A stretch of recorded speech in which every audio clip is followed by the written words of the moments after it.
Hi friends, welcome to சுவாதன் சுவை kitchen. இன்னைக்கு நம்ம தோசைப்பொடி எப்படி செய்கிறதுன்னு பார்க்கலாம். அதுக்கு முன்னாடி நம்ம சேனலுக்கு புதுசாக வந்தவங்க மறக்காமல் லைக், ஷேர் அண்ட் சப்ஸ்கிரைப் பண்ணிக்கோங்க.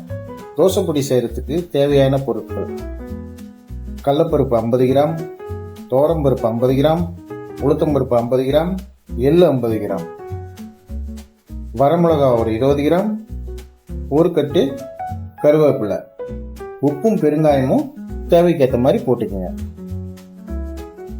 இப்போ நம்ம ஒவ்வொரு பொருளாக வறுத்து எடுத்துக்கலாம். உளுந்து போடலாம்.